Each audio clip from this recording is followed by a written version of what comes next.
하나님의 말씀 봉독합니다. 하나님의 말씀은 베드로 후서 1장 3절에서 11절 말씀 되겠습니다. 베드로 후서 1장 3절에서 11절 말씀 되겠습니다. 신약성경 384페이지입니다.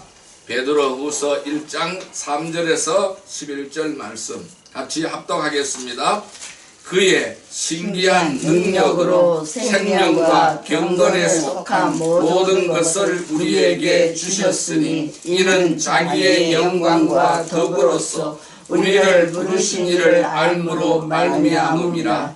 이로써 그 보배롭고 지극히 큰 약속을 우리에게 주사 이 약속으로 말미암아 너희가 정욕 때문에 세상에서 썩어질 것을 피하여 신성한 성품에 참여하는 자가 되게 하려 하셨느니라. 그러므로 너희가 더욱 힘써 너희 믿음의 덕을, 덕의 지식을, 지식의 절제를, 절제의 인내를, 인내의 경건을, 경건의 형제 우애를, 형제 우애의 사랑을 더하라. 이런 것이 너희에게 있어 흡족한즉 너희로 우리 주 예수 그리스도를 알기에 게으르지 않고 열매 없는 자가 되지 않게 하려니와. 이런 것이 없는 자는 맹인이라 멀리 보지 못하고 그의 옛죄가 깨끗하게 된 것을 잊었느니라. 그러므로 형제들아 더욱 힘써 너희 부르심과 택하심을 굳게 하라. 너희가 이것을 행한즉 언제든지 실족하지 아니하리라. 이같이 하면 우리 주 곧 구주 예수 그리스도의 영원한 나라에 들어감을 넉넉히 너희에게 주시리라. 아멘. 할렐루야. 오늘도 주님이 함께 하실 줄 믿습니다. 오늘은 하나님께서 베드로 후서 1장 3절에서 11절의 말씀을 우리에게 허락해 주셨습니다. 오늘 같이 은혜 받고자 하는 말씀은 신성한 성품에 참여하는 자라는 제목으로 은혜를 나누고자 합니다. 요즘 이런 소리들이 많이 들립니다. 그리스도인들이 왜 그렇게 하고 있느냐 라는 질문을 자주 받게 되죠. 그리스도인들이 더 이기적이다, 자기 중심적이다 라는 지적을 받을 때마다 참으로 마음이 아픕니다. 여러분, 이 그리스도인이 된다라는 것은 자기 중심적인 죄를 자백하고 예수님을 주인으로 모신 그리스도 중심의 사람이 되는 것이다 라는 것이죠. 이것이 바로 그리스도인 성도라는 것입니다. 성도는 자기 중심적인 죄를 고백하는 거예요. 그리고 예수님을 주인으로 모시는 것입니다.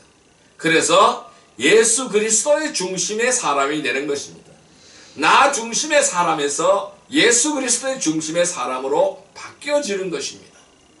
그렇기 때문에 이기적인 그리스도인이라는 말은 마치 네모난 원과 같은 모순된 말이기 때문에 그렇다고 할 수가 있습니다. 여러분, 우리는 여기에서 한국 교회가 어쩌다가 이렇게 되었을까? 세상에서 손가락질 당하는, 무시당하는 어쩌다가 이렇게 되었을까를 생각하게 됩니다. 여러 가지 이유가 있겠죠. 그렇지만은 거짓 지도자들의 잘못된 가르침이 교회 안에 자리 잡게 되었기 때문입니다. 이 거짓 지도자들의 잘못된 가르침이 있었기 때문이라는 것이죠. 오늘날도 똑같습니다. 이 거짓된 지도자들의 잘못된 가르침으로 말미암아 성도들이 변질되고 교회가 변질되고 바로 교계가 변질이 되어지고 있습니다. 또한 예수를 믿으면은 만사형통한다라는 현세적 축복, 즉 번영신학이 창궐했습니다. 그래서 이러한 예수 믿으면 만사형통한다라는 현세적인 축복에 대한 가르침이 이기적인 그리스도인을 양산했다라고 설명할 수가 있습니다.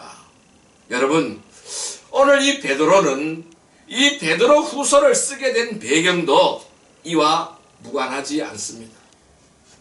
거짓 교사들의 잘못된 가르침이 교회 안에 들어와서 자리를 잡게 됨으로 해서 여러 가지 문제가 발생하게 됩니다.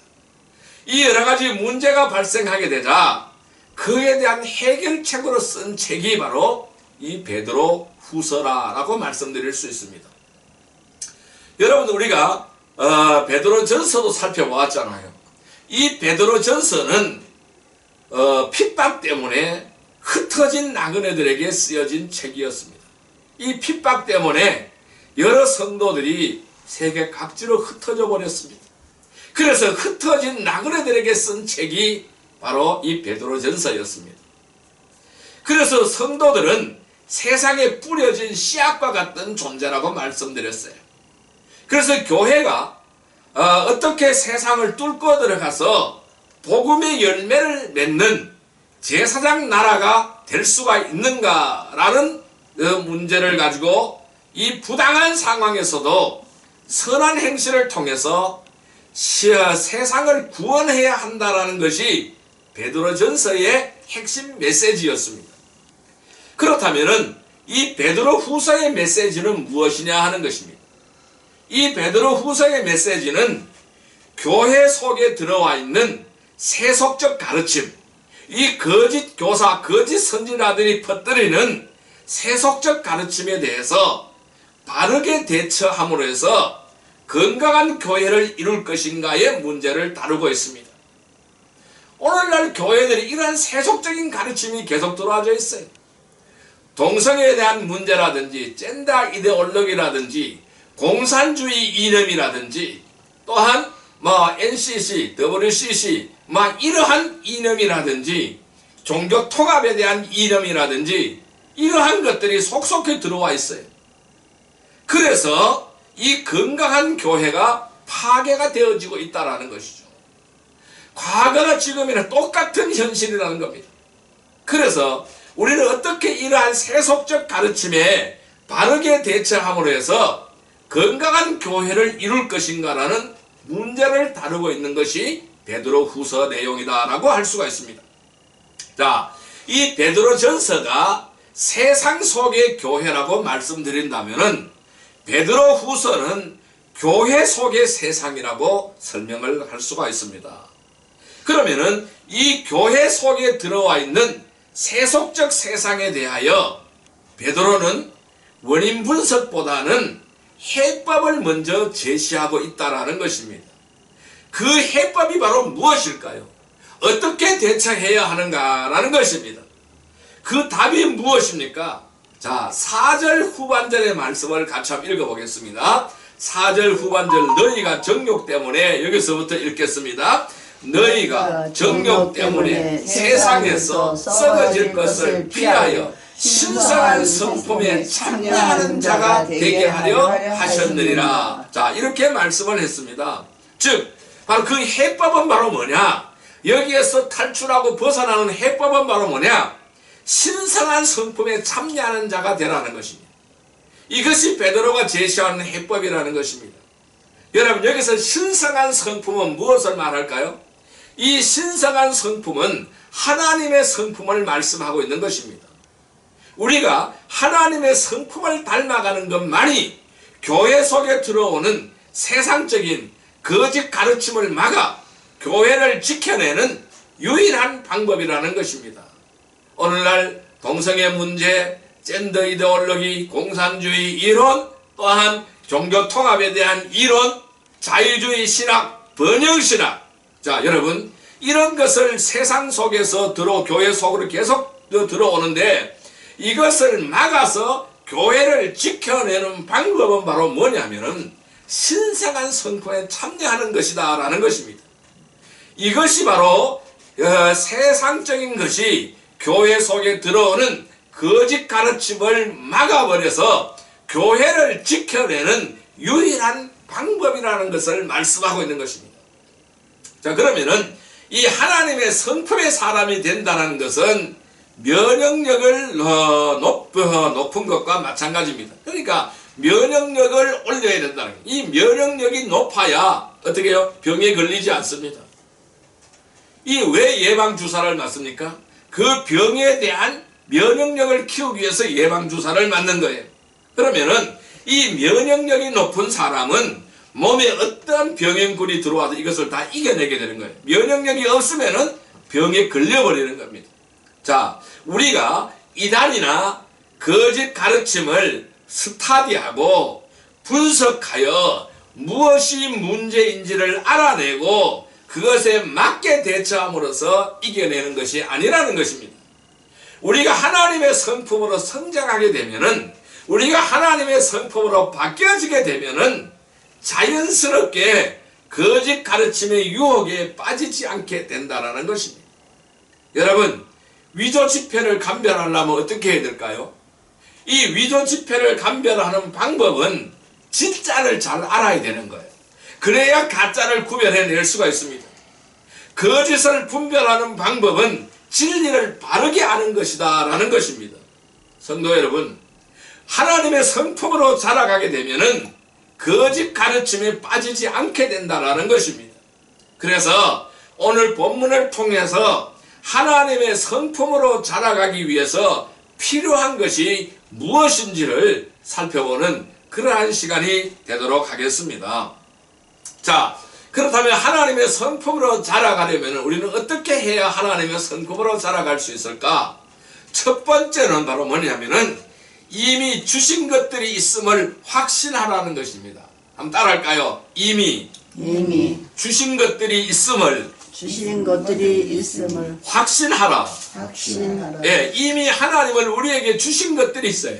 이미 하나님이 우리에게 주신 것이 있어요. 이것을 확신하라는 것입니다.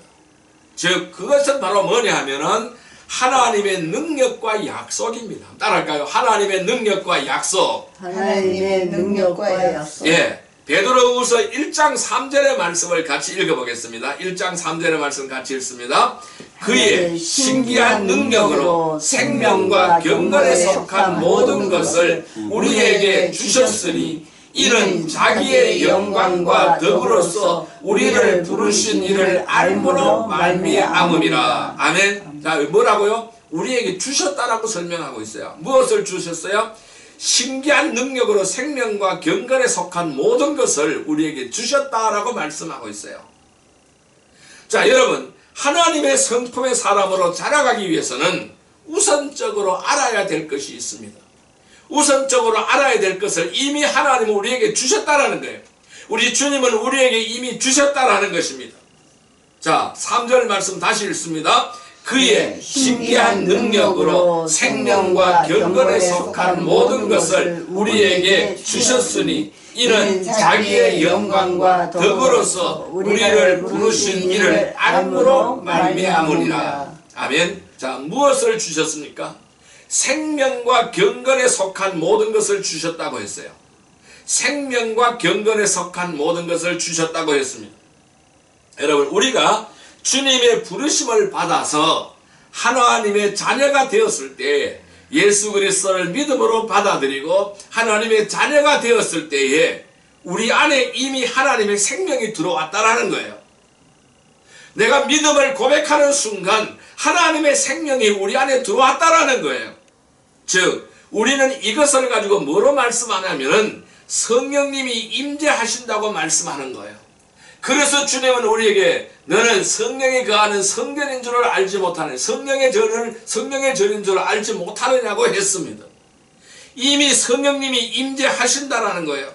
이미 하나님의 생명이 들어와서 성령으로 내 속에 존재하고 계신다, 성령으로 임재하고 계신다라는 것입니다. 그러면은 그 생명 안에는 무엇이 들어있느냐 하면은 경건에 속한 모든 것들이 다 들어있다라는 겁니다. 경건에 속한 모든 것들이 다 있다라는 거예요.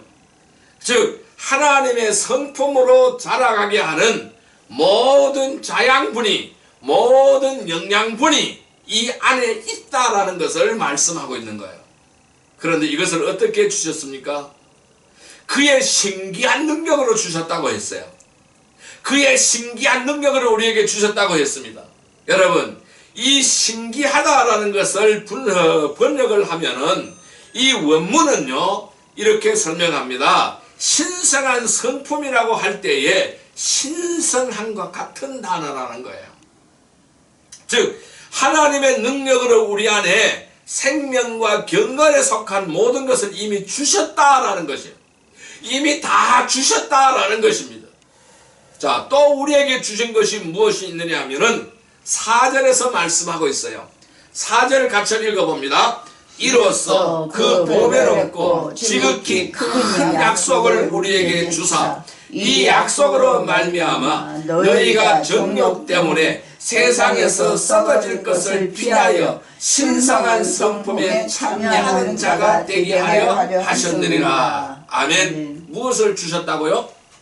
우리에게 주신 것은 보배롭고 지극히 큰 약속을 주셨다는 거예요. 보배롭고 지극히 큰 약속을 주셨다라는 거예요.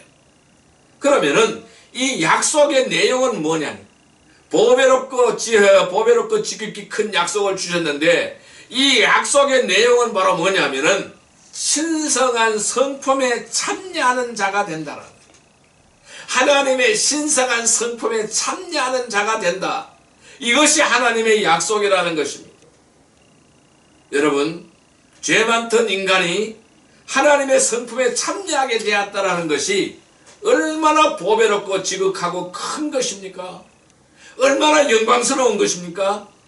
그러니까 우리가 하나님의 부르심을 받아서 하나님의 자녀가 되었을 때에 우리에게 아버지 되신 하나님의 성품을 닮아갈 수 있는 능력도 하나님은 주어진 것이고, 그렇게 우리를 바꾸어 가시겠다는, 우리를 변화시켜 가시겠다는 약속도 주어진 것입니다. 그래서 누구든지 그리스도 안에 있으면 새로운 피조물이라. 보라, 이전 것은 지나갔으니 보라, 새 것이 되었도다고 고린도후서 5장 17절에 말씀하고 있지 않습니까? 그래서 우리가 하나님의 부르심을 받아서 하나님의 자녀가 되었을 때에 우리에게는 아버지 되신 그 하나님의 성품을 닮아갈 수 있도록 능력을 주신 것입니다. 또한 우리를 그렇게 변화시켜 가시겠다는 것입니다. 우리를 그렇게 바꾸어 가시겠다는 약속도 함께 주어졌다는 것입니다. 성도 여러분, 우리가 하나님의 자녀가 되었을 때에 하나님은 우리에게 이미 하나님의 성품을 닮아갈 수 있는 능력도 주셨고 우리를 바꾸어 가시겠다는 약속도 주셨다는 사실을 확신하는 성도들이 되시기를 주님의 이름으로 축원드립니다. 이 확신 속에 거하는 성도들이 다 되시기를 주님의 이름으로 축하합니다. 축원드립니다. 자, 그 다음에 두 번째 요소는 바로 뭐냐 하면은, 두 번째 요소는 더욱 힘써야 할 것이 있다라고 말씀합니다. 따라할까요? 더욱 힘써야 할 것이 있다. 더욱 힘써야 할 것이 있다. 네, 이 더욱 힘써야 할 것이 있는데 그것은 바로 뭐냐면은 피해야 할 것이 있고 힘써야 할 것이 있다라는 것. 이 두 가지를 말씀하고 있어요. 피해야 할 것이 있고 힘써야 할 것이 있다라는 거예요. 쉽게 이야기해서 하지 말아야 될 것이 있고 해야 되는 것이 있다라는 말씀입니다. 자, 5절에서 7절 말씀을 같이 읽어봅니다. 베드로후서 1장 5절에서 7절 말씀입니다. 같이 읽습니다. 그러므로 너희가 더욱 힘써 너희 믿음의 덕의 지식을, 지식의 절제를, 절제의 인내를, 인내의 경건을, 경건의 형제 우애를, 형제 우애의 사랑을 더하라. 아멘. 자, 우리에게 이미 주신 것들이 있다라고 아까 첫 번째에서 말씀하셨잖아요. 그렇다면 이제 어떻게 해야 하느냐를 설명하고 있는 거예요. 어떻게 해야 되느냐? 피해야 할 것이 있고 힘써야 할 것이 있다라고 말씀하는 것입니다. 자, 피해야 할 것은 4절에서 이미 말씀했습니다. 자, 4절 말씀을 같이 읽어봅니다. 이로써 그 보배롭고 지극히 큰 약속을 우리에게 주사 이 약속으로 말미암아 너희가 정욕 때문에 세상에서 썩어질 것을 피하여 신성한 성품에 참여하는 자가 되게 하려 하셨느니라. 자, 피해야 할 것이 뭐라고 그랬어요? 4절에서 뭐라고 말씀했습니까? 정욕 때문에 세상에서 썩어질 것. 이것이 피해야 할 것이라는 것입니다. 자, 그 말씀은 무슨 말씀이냐 하면은 썩어질 세상의 것들에게 욕심 부리며 살지 말라라는 것입니다. 이 썩어질 세상의 것에 욕심 부리며 살지 말라는 것, 거기에 노예가 되지 말라라는 것입니다. 이런 것에 힘을 쏟다 보면은 하나님의 성품에 참여할 수 없게 되어진다라는 것입니다. 내 마음속에 있는 우상들을 다 지워버리라는 것입니다. 자, 그러면서 힘써야 할 것을 설명하는 것입니다. 자, 5절 7절에서 이렇게 말씀했습니다. 그러므로 너희가 더욱 힘써 너희 믿음의 덕을, 덕의 지식을, 지식의 절제를, 절제의 인내를, 인내의 경건을, 경건의 형제우애를, 형제우애의 사랑을 더하라 라고 말씀을 했죠. 여러분, 이 구절에서 말하고 있는 믿음, 덕, 지식, 절제, 인내, 경건, 형제우애, 사랑이 바로 뭐냐면은 하나님의 성품에 참여함으로 해서 우리 안에 이루어지는 성품임을 알 수가 있습니다. 이것이 바로 하나님의 성품이라는 거예요. 믿음, 덕, 지식, 절제, 인내, 경건, 형제우애, 사랑, 이것이 바로 하나님의 성품이라는 거예요. 그래서 이 하나님의 성품에 참여함으로 해서 우리 안에서 이루어지는 성품이라는 사실을 우리는 알아야 된다는 것입니다. 자, 그러면은 이 하나님의 신성한 성품은 바로 뭐냐? 믿음으로 시작해서 사랑으로 마무리되는 거예요. 믿음으로 출발해서 사랑으로 마무리되는 거예요. 여러분, 믿음으로 시작된 신앙의 삶은 사랑의 성품으로서 절정에 이루게 되어진다는 것입니다. 왜? 하나님은 사랑이기 때문에 그래요. 하나님이 어떤 분인지를 발견해가고 그 하나님 앞에서 살아갈 때에 우리 안에 이와 같은 성품들이 자라가게 된다는 거예요. 점점 자라가게 된다는 것입니다. 즉, 하나님은 하나님의 성품으로 자라야 할 모든 것들을 다 주셨다는 거예요. 너희들도 다 이렇게 되어질 수 있다는 것입니다. 능력도 주셨고 약속도 주셨다는 것입니다. 그리고 이제 우리가 뭘 해야 될까요? 더욱 힘써야 한다는 것을 말씀하고 있어요. 이제는 너희가 더욱 힘써야 한다라는 것을 설명하는 것입니다. 하나님은 능력을 주셨고 다 주셨기 때문에, 약속도 주셨기 때문에, 그러면은 하나님의 능력을 받았고 약속도 받았기 때문에 이제는 우리 차례라는 거예요. 이제는 저와 여러분들의 차례라는 것입니다. 그래서 이것을 우리가 더욱 힘써서 지켜내야 된다는 거예요. 힘써서 더 자라가도록 만들어야 된다는 것이죠. 그래서 신앙이라는 것은요, 이렇게 설명할 수가 있어요. 하나님과 우리의 합작품이다 라고 설명할 수가 있습니다. 하나님은 하나님으로서 최선을 다했으니 우리도 우리로서 최선을 다해서 썩어질 것을 피하고 하나님의 성품에 참여해야 된다는 것을 설명하는 말씀입니다. 여러분, 신앙생활은 집을 짓는 것과 같습니다. 우리는 어디에다 집을 지어야 됩니까? 예수 그리스도의 터 위에 집을 세워가야 됩니다. 이 집을 짓는데 필요한 설계도와 재료를 다 주셨어요. 집을 지을 수 있도록 터도 주셨고 설계도도 주셨고 재료도 다 주셨습니다. 그런데 집터에 건축 자재만 잔뜩 쌓아놓은 것을 집이라고 우리는 말할 수가 없다는 것이죠. 어떤 분은 성령의 바람이 회오리처럼 불면은 이 건축 자재가 서로 짜맞추어져서 튼튼한 집이 완성된다고 생각하는 분도 있는 것 같습니다. 그렇지 않습니다. 베드로가 우리에게 하시는 말씀은 무엇일까요? 믿음의 터 위에, 예수 그리스도라는 믿음의 터 위에 덕이라는 기둥을 세우고 지식의 벽을 두르고 절제의 톱으로 불필요한 부분을 잘라내고 다듬고 또한 모든 것이 흔들리지 않도록 인내라는 시멘트로 견고하게 연결하고 거기에 경건이라는 지붕을 덮고 형제우애라는 인테리어를 하고 비로소 안락하고 복된 사람들이 같이 교제하고 쉼을 얻을 수 있는 사랑의 집이 완성된다는 것을 말씀하고 있는 것입니다. 이 과정은 누가 하는 것일까요? 하나님이 하는 것일까요? 아니에요. 우리가 하는 것입니다. 물론 우리 안에 계시는 하나님, 성령 하나님께서 응원하시고 돕습니다. 그대로 하시도록 만드십니다. 도와가십니다. 그렇지만은 여기에 우리의 몫이 있다라는 것입니다. 사랑하는 성도 여러분, 어떻게 하시겠습니까? 하나님이 우리에게 이미 주신 것들을 방치하고 욕심을 따라 세상에 썩어질 것을 추구하며 사시겠습니까?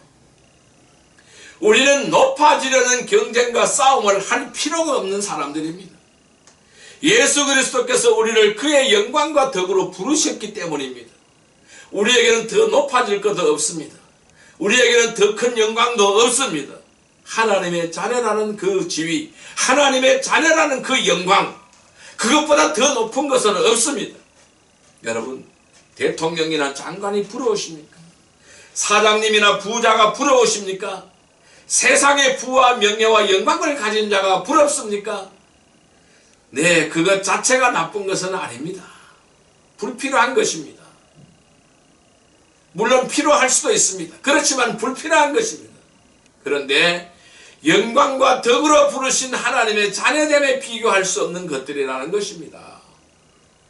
그 사람의 외적인 지위가 어떠하든지 주님을 닮은 성품의 사람은 우리가 정말 부러워하고 존경해야 될 사람이라는 것입니다. 여러분, 이 교회가 자꾸 세상의 기준을 따르려고 합니다. 세상의 잣대를 자꾸 따르려고 합니다. 세상에서 부러워하는 사람을 교회도 부러워하고 있는 거예요. 그것은 세상이 그만큼 교회 안에 깊숙이 들어와 있다라는 것입니다. 교회만큼은 그 사람의 외적 지위와 상관없이 주님을 닮은 성품의 사람을 부러워하고 존경해야 된다는 것이죠. 우리는 더 이상 높아질 수 없는 영광의 자리에 올라간 사람들입니다. 올라갈 만큼 올라간 사람은요, 내려오는 일밖에 할 것이 없습니다. 예수님이 성육신 하신 것처럼 가장 낮은 자리에 거해야 된다는 것이죠. 예수 믿고 복받고 세상적으로 높아지고 많아지는 것으로 감사하며 살아가서는 안 된다는 것입니다. 성도 여러분, 하늘보다에 앉으신 예수님과 함께 함으로써 이미 자유와 안식을 누리는 것으로 감사한 것입니다. 도리어 예수님을 닮아가야 되는 것입니다. 예수님을 닮아서 더욱 낮은 곳으로 내려가서 주님의 뜻을 이루기를 더욱 힘써야 한다는 것입니다. 그럴 때 우리 안에서 조금씩 조금씩 자라가는 주님의 성품을 느끼게 되어진다는 것입니다. 주님을 닮아가는 것을 가장 기뻐하고 즐거워하는 성도들이 되어야 한다는 것이죠.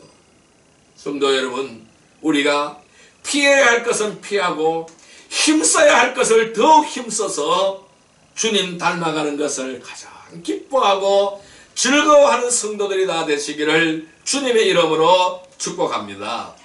세 번째 요소는 바로 뭐냐 하면은 부르심과 택하심을 굳게 하라고 말씀합니다. 따라할까요? 부르심과 택하심을 굳게 하라. 택하심을 굳게 하라. 자, 이것은 열매 맺는 삶을 말씀하고 있는 것입니다. 따라할까요? 열매 맺는 삶. 열매 맺는 삶. 예, 열매 맺는 삶을 강조하고 있습니다. 자, 베드로후서 1장 10절의 말씀을 같이 읽어볼까요? 그러므로 형제들아 더욱 힘써 너희 부르심과 택하심을 굳게 하라. 너희가 이것을 행한즉 언제든지 실족하지 아니하리라. 성도 여러분, 우리는 다 동일한 구원을 받았습니다. 동일한 생명과 경건과 이 모든 하나님의 약속을 약속받았습니다. 그런데 그것을 통한 열매는 전혀 다를 수가 있다는 것을 말씀하고 있어요. 그래, 동일한 생명과 동일한 구원, 동일한 경건과 동일한 약속을 받았는데 열매는 전혀 다를 수 있다는 것을 말씀하고 있는 것입니다. 자, 8절 말씀 같이 읽어볼까요? 읽습니다. 이런 것이 너희에게 있어 흡족한즉 너희로 우리 주 예수 그리스도를 알기에 게으르지 않고 열매 없는 자가 되지 않게 하려니와. 여러분, 베드로가 걱정하는 것이 있어요. 이 베드로가 걱정하는 것이 무엇입니까? 이 열매 없는 자로 나타날까 봐 걱정하는 것입니다. 오늘날 모든 성도들이 열매 없는 자로 나타날까봐 걱정하고 있는 거예요. 이것이 바로 목자의 심정입니다. 열매 없는 자로 나타날까봐 걱정하는 것입니다. 마지막 때에 하나님 앞에 섰는데 하나님의 자녀라고 하면서 하나님을 닮은 구석이 하나도 없게 될까봐 걱정이라는 것입니다. 하나님의 자녀면 하나님을 닮아야 하잖아요. 그런데 닮은 구석이 하나도 없게 될까봐 걱정한다는 거예요. 저도 그럴까봐 걱정입니다. 목사로 목회했다고 하는데 그 성도들에게서 주님을 닮은 성품의 열매가 맺혀지지 않으면 저는 하나님께 너 무엇했냐고 책망을 받을 것이라는 것입니다. 제가 책망받지 않도록 하나님의 성품의 열매가 있는 성도들이 다 되시기를 간권합니다. 여러분, 열매가 있기 위해서는 주 예수 그리스도를 알기에 게을러서는 안 된다고 말씀하고 있잖아요. 주 예수 그리스도를 알기에 게을러서는 안 된다는 거예요. 예수 그리스도를 계속해서 알아가라는 것입니다. 끊임없이 예수님을 따르려고 연습하고 성장해야 된다는 것을 설명하는 것이잖아요. 예수님이 얼마나 덕스러운 마음과 말을 하셨는가를 알고 따라가야 합니다. 예수님이 알지만 어떻게 절제하셨는지를 배워야 합니다. 예수님을 대적하는 자들을 어떻게 인내하셨는지를 알고 따라해야 된다는 것입니다. 성경을 알고 예수님을 배워간다고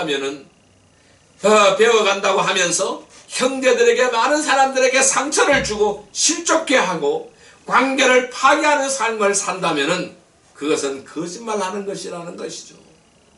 여러분, 오늘 말씀은 하나님의 성품으로 자라가는 삶이 곧 열매 맺는 삶이라는 것을 말씀하고 있는 것입니다. 힘써서 열매 맺는 삶을 사는 것이 10절에서는 뭐라고 표현하고 있습니까? 부르심과 택하심을 굳게 하라는 말로 표현했어요. 부르심과 택하심을 굳게 하라는 말로 표현하고 있는 것입니다.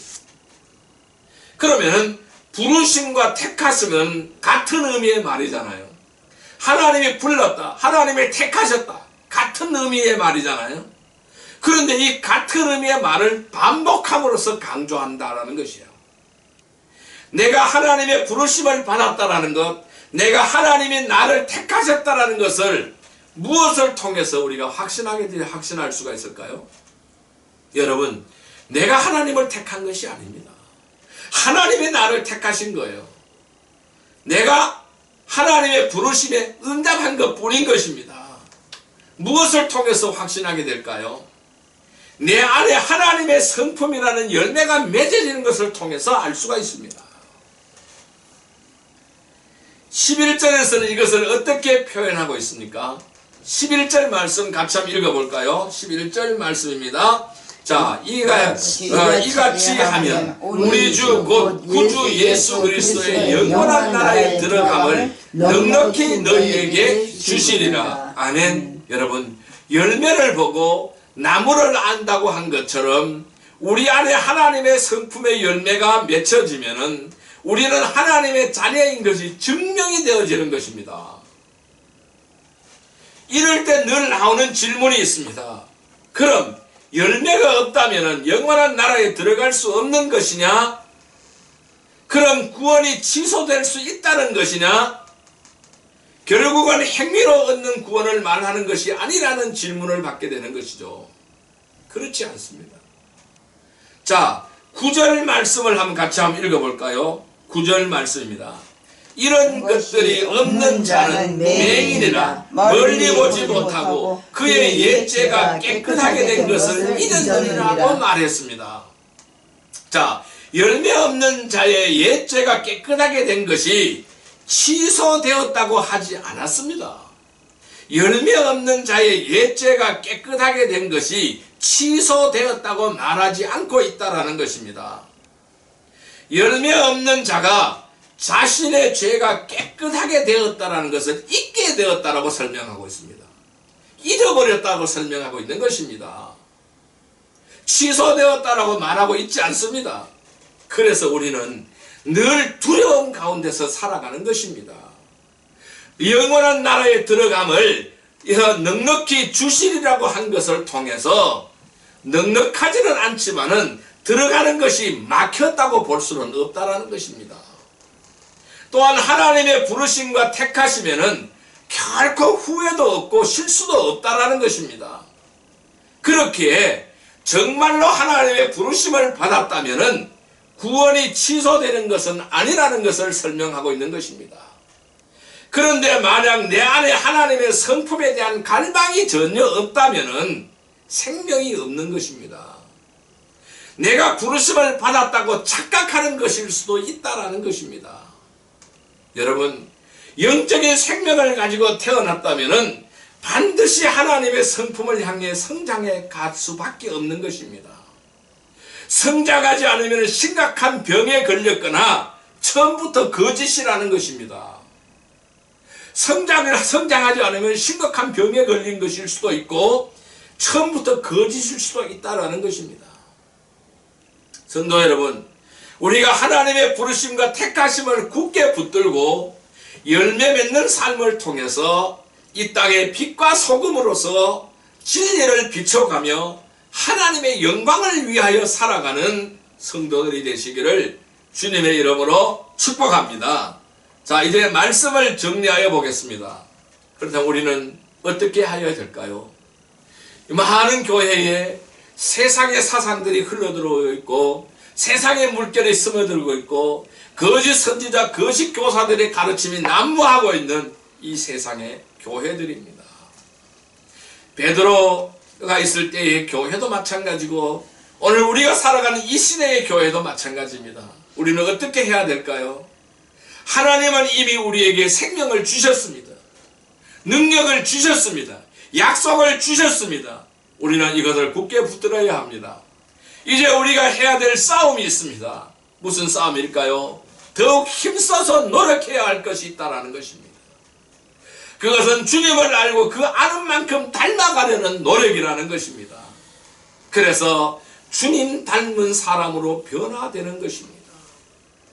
이것만이 교회 안에 들어와 있는 세속적인 가르치면서 자신을 지키고 건강한 교회를 세워나가는 것입니다.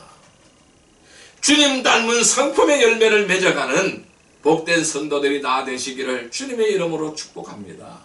성도 여러분, 하나님의 부르심과 택하심을 굳게 붙드시기를 바랍니다. 열매 맺는 삶을 통해서 이 땅의 빛과 소금으로 진리를 비추어 가시기를 바랍니다. 하나님의 영광을 위하여 살아가는 복된 성도들이 다 되시기를 주님의 이름으로 축복합니다. 기도드리겠습니다. 사랑과 은혜의 아버지 하나님, 감사합니다. 이 교회 안에 들어와 있는 세속적인 가르침에서 자신을 지키고 건강한 교회를 세워나가는 길이 바로 무엇입니까? 하나님은 우리에게 생명을 주셨다고 했습니다. 능력을 주셨고 약속을 주셨다고 했습니다. 우리는 이 약속을 굳게 붙들고 힘써 노력해야 될 것이 있다고 말씀하십니다. 주님을 알고 그만큼 닮아가려는 노력입니다. 그래서 주님 닮은 사람으로 변화되는 것인 줄 믿습니다. 그래서 하나님의 부르심과 택하심을 굳게 붙들고 열매 맺는 삶을 통해서 이 땅의 빛과 소금으로 진리를 비추며 하나님의 영광을 위하여 살아가는 복된 성도들이 다 되게 하여 주옵소서. 예수님의 이름으로 감사하며 축복하며 기도드리옵나이다. 아멘.